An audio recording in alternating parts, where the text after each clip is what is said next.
درود دوستای خوبم، هنگامه هستم. با آشپزخونه من خوش اومدید. امیدوارم حالتون خوب باشه دوستان. امروز اومدم کنار همدیگه آشپزی کنیم. میخوام قنبر پلو شیرازی درست کنم. یکی از اون غذاهای اصیل و سنتی ایران که خیلی خوشمزه است. تا آخر ویدیو کنارم باشید تا با همین غذا رو درست کنیم. همه این نکته‌های این غذا رو بهتون میگم. همینطور که دارید ویدیو رو نگاه میکنید ویدیو رو لایکش کنید، با دوستای خودتون هم به اشتراک بذارید، سابسکرایب به کانالم یادتون نره. بریم این غذای خوشمزه رو کنار همدیگه درست کنیم.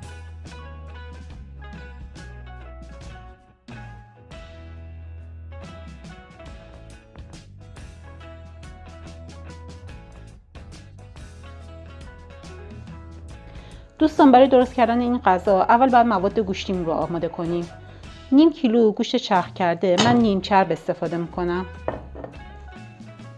یه دونه پیاز متوسط درشت رنده شده. 2 تا قاشق غذاخوری آرد نخودچی. نمک و زردچوبه از هر کدوم 1 قاشق چایخوری. فلفل سیاه و فلفل قرمز از هر کدوم نصف قاشق چایخوری. حسابی ورزشون میدم.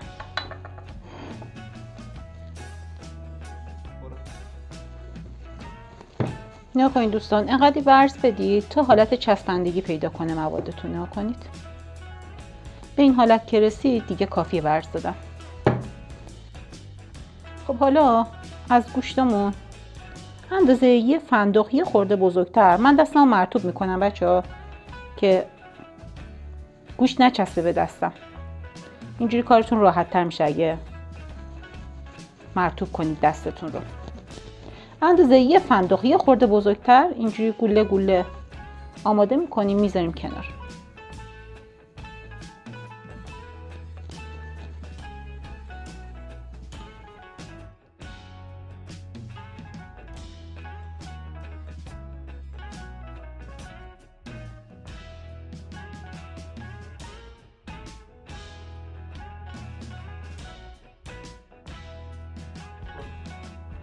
گوشتمون رو آماده کردیم.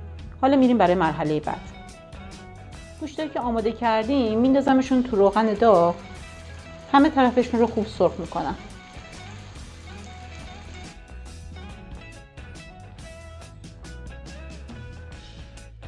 حالا تو این فاصله که گوشتام آماده بشه یعنی سرخ بشه 2 تا مشت گردو دارم. ساتوری میکنم، ریز خوردشون میکنم.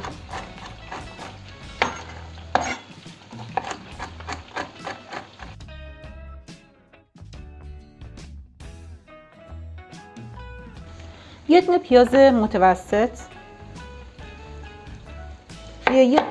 ببخشید دوستان، یه دونه و نصفی پیاز متوسط یا یه دونه پیاز درشت رو خیلی خوردشون میکنم.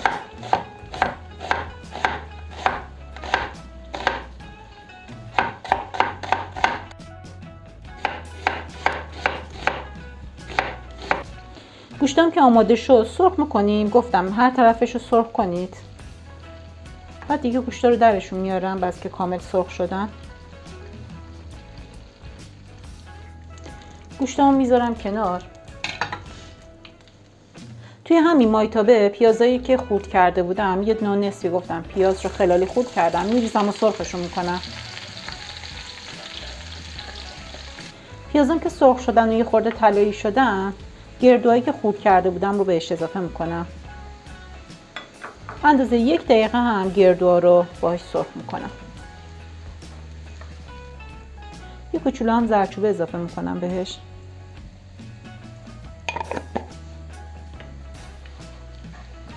چهار تا قاشق غذاخوری کشمش پلویی شسته شده آبش گرفته شده بهش اضافه میکنم.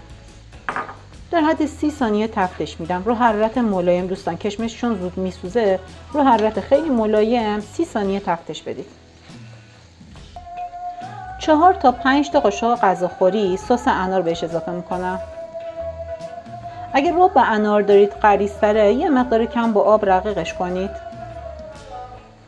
بعد به مایه‌تون اضافه کنید. به مواد گوشتیمون اضافه میکنم.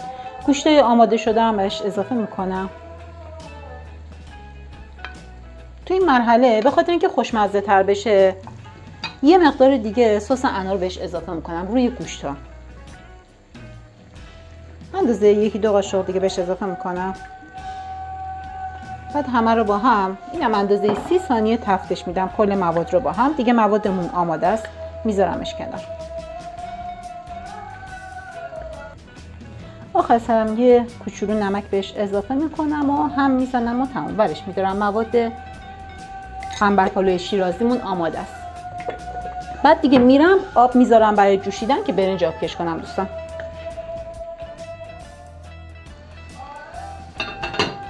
چهار تا پیمانه برنج رو من از 3 ساعت قبل با آب نمک خیس گذاشتم، یعنی با نمک خیسش گذاشتم.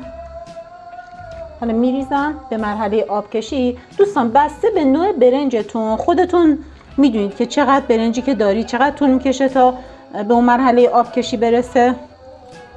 دیگه به نوع برنج شما بستگی داره. حالا من میذارم تا به مرحله آبکشی برسه. برنج من بعد از 10 دقیقه به مرحله آبکشی رسید. حالا من برنجم رو آبکشی میکنم. حالا دوستان میخوام بهتون یه تدیگ مجلسی هم بگم که اگه میخواید تدیگ مجلسی داشته باشید به چه روشی این کار رو انجام بدید. یه مقدار روغن ریختم، یه خورده زعفران،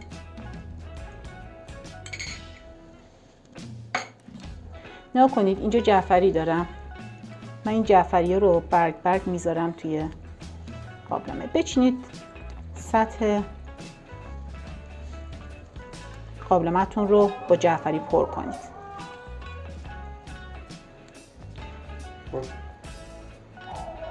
برگاش رو نگاه کنید به حالت گل اینجوری در بیارید.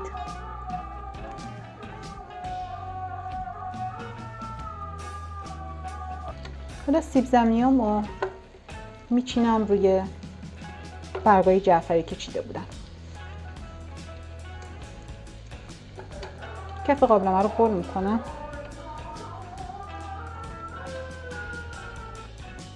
حالا یه لایه برنج میریزم.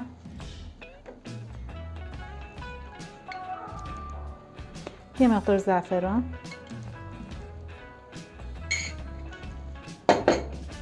یه لایه از مواد گوشتی که آماده کرده بودم.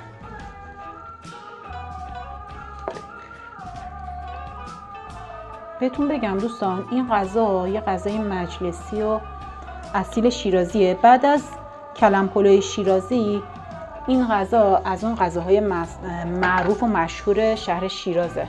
خیلی خیلی هم خوشمزه است. بهتون توصیه میکنم که حتما درست کنید. حالا من لایه به لایه به همین ترتیب همه رو پر میکنم قابلمه رو. لایه آخر رو هم برنج سفید.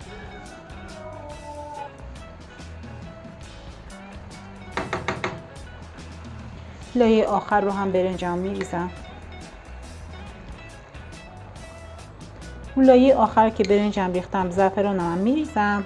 دیگه درش رو میذارم دم بکشه. اگه در قابلمه‌تون محکمه نیاز به دم کنی نداره، ولی اگه محکم نیست میدونید که نیاز داره به دم کنی، حتما از دم کنی استفاده کنید. من دم کنی نمیذارم. اندازه 45 دقیقه دوستان میذارم که دم بیاد. 1 ربع آخر کره آب میکنم روش میدم.